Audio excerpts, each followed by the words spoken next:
Hi అండి, అందరికీ నమస్కారం. Welcome to my channel. ఆరోగ్యంగా ఉండాలంటే మనం తీసుకునే ఆహారం కూడా మంచిదై ఉండాలి. అలా ఆరోగ్యకరమైన వాటిలో ఈ మిల్లెట్స్ని చాలామంది ప్రిపేర్ చేస్తున్నారు కదండి ఈ మధ్యకాలంలో. దానికోసం అయితే నేను మిల్లెట్ జావ కోసం ఈరోజు అయితే పౌడర్ ప్రిపేర్ చేసుకుంటున్నాను. మీరు కూడా చూసేయండి. మిల్లెట్స్లో చాలా రకాలు ఉంటాయండి. నేనైతే రాగులు, సజ్జలు, జొన్నలు తీసుకుంటున్నాను. వాటిలో బాదం, లైట్గా రైస్ ఫ్లోర్ కూడా యాడ్ చేసుకుని వీటిని అయితే పౌడర్ అయితే చేస్తున్నాను. చిరుధాన్యాలు అంటేనే చాలా వరకు గత్తర ఉంటుందండి, అంటే రాళ్ళు ఉంటాయి. ఆ రాళ్ళని అయితే మనం శుభ్రం చేసుకుని తర్వాత వాష్ చేసుకుని ఎండబెట్టుకోవాలి.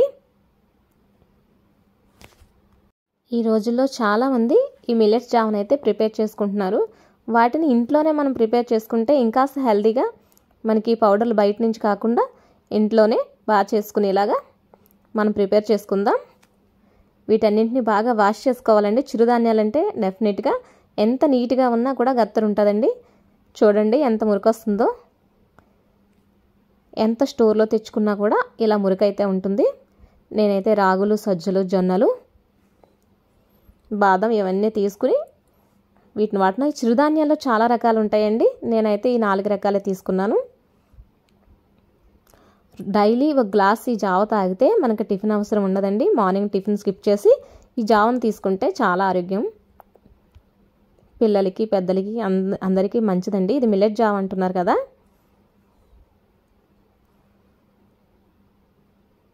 చూడండి ఈవినింగ్ అవతలకి ఇలా డ్రై అయిపోయి వీటిని అయితే నేను మిక్సీ జార్లో వేసుకుని మిక్సీ పట్టేస్తున్నాను.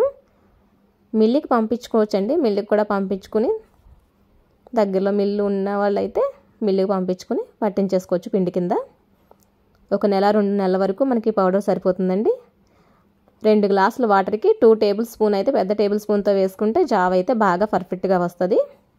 చూడండి ఇలా మెత్తగా ఉంది. అయినా కూడా మనకి ఇలా గ్రైండ్ చేసుకున్నాక కూడా జల్లెడ వేసుకుంటే మెత్తడి జల్లెడతో జల్లెడ వేసుకుంటే పిండి బాగా వస్తుంది. వీటిలో బాదం అయితే నేను ఈవినింగ్ వరకు ఎండబెట్టినా కాస్త ఇంకా పచ్చిగా అన్నట్టు అనిపిస్తుంది. అందుకనే వాటిని ఒకసారి పొయ్యి మీద పెట్టి వేపేసుకుని అప్పుడైతే మిక్సీ కొట్టానండి లాస్ట్లో.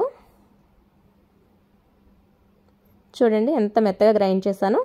దీన్ని అయితే మనం ఇలా స్టోర్ చేసుకోవచ్చు. చాలా వరకు ఇలా ఇంట్లోనే ప్రిపేర్ చేసుకోవచ్చండి. బాదం ఒకసారి ఫ్రై చేసుకున్నాను అని చెప్పాను కదా. ఇలా ఫ్రై అయితే చేసుకుని అప్పుడు మిక్సీ పట్టి ఈ పౌడర్లో కలిపేశాను. మార్నింగ్ అయితే ఈ జావ కాసానండి. చాలా టేస్ట్గా ఉంది. ఓన్లీ రాగిపిండి జావే కాస్తున్నాను. ఇలా వీటన్నిటితో కలిపి జావ చేసుకు తాగితే ఆరోగ్యానికి కూడా మంచిది కదా. మార్నింగ్ అన్నా ఈవినింగ్ అన్నా స్నాక్ టైంలో అన్నా ఒక గ్లాసు మన పిల్లలకు కానీ మనం కానీ తాగితే చాలా మంచిదండి ఆరోగ్యానికి. అప్పుడప్పుడు మన లైఫ్ స్టైల్ని కూడా మనం ఇలా చేంజ్ చేసుకుంటూ ఉండాలి.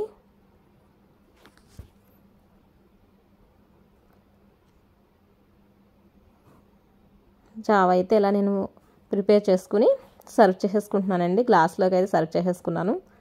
టేస్ట్ విషయంలో అసలు ఎక్కడ కాంప్రమైజ్ లేదు, చాలా బాగుంది.